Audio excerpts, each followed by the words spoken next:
Audio Jungle.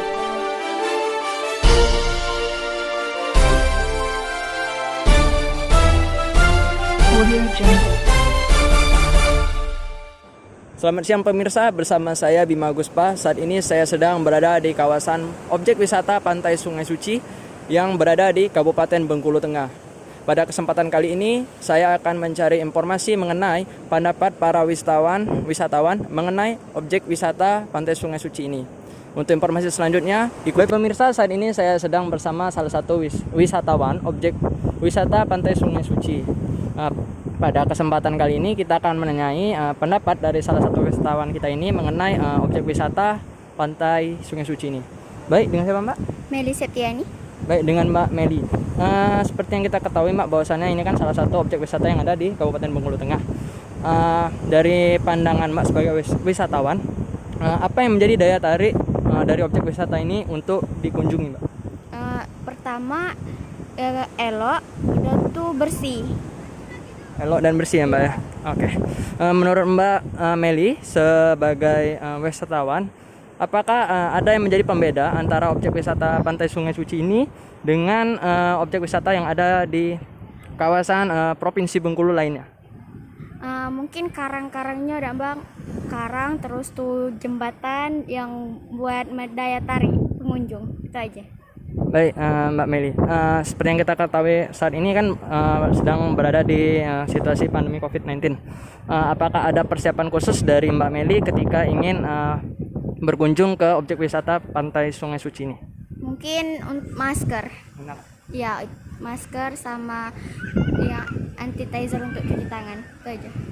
Baik, terima kasih Mbak Meli atas waktu dan informasinya. Baik pemirsa, saat ini saya sedang bersama wisatawan kita yang kedua, yaitu kita akan menanyai bagaimana pendapat dari salah satu wisatawan kita ini mengenai objek wisata Pantai Sungai Suci ini. Baik, dengan siapa Pak? Dengan Andi. Baik, dengan Bapak Andi.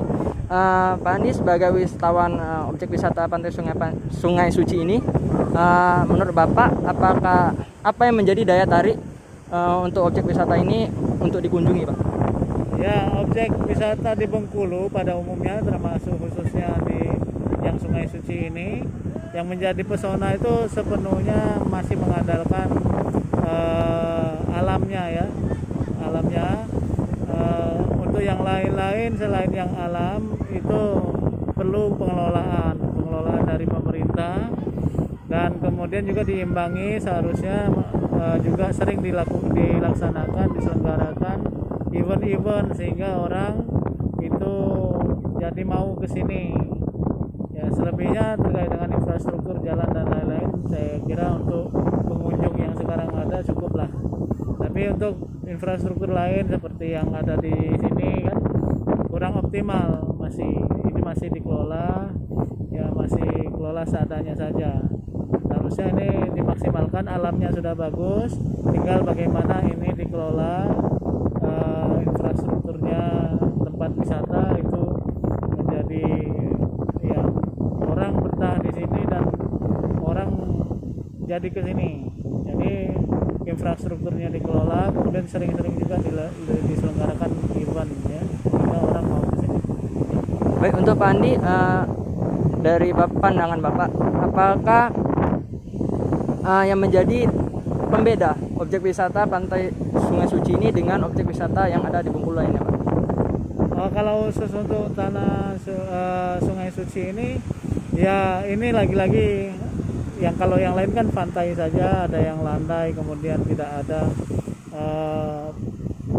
pesona alam berupa batu karang yang ya ini setidaknya mulai ada samanya juga dengan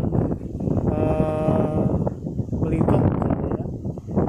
Kalau ini kan baru ini yang agak sama dengan Belitung. Kalau di Belitung itu kan batunya banyak dan lain-lain. Nah, ini untuk di Bengkulu yang ada agak samanya dengan Belitung, batunya banyaknya ada di sini. Baik, menurut Pak Andi, apakah perlu ada item tambahan lagi untuk menjadi daya tarik khusus di Pantai Sungai Suci ini Pak? Ya, ini item khusus itu ya resto yang cukup lah ya, yang cukup memadai, yang enak dijadikan tempat makan dan istirahat. Ya. Baik, seperti yang kita ketahui bersama Pak, bahwasannya saat ini di situasi pandemi COVID-19 ini kita harus mengutamakan protokol kesehatan ya Pak ya. Dari Pak Andi sendiri sebagai wisatawan, adakah persiapan khusus Pak dari rumah untuk berkunjung ke objek wisata ini? Ya, kami dari Palembang ya standar ada ya protokol ya, kita pakai masker, kita bawa dari rumah masker, kemudian kita juga bawa hand sanitizer. Cuman itu sebagaimana protokol COVID yang sudah ditetapkan pemerintah. Baik Pak Andi, terima kasih atas waktu dan informasinya Pak. Demikian informasi yang dapat saya sajikan. Saya Bima Guspa melaporkan. Selamat siang dan sampai jumpa.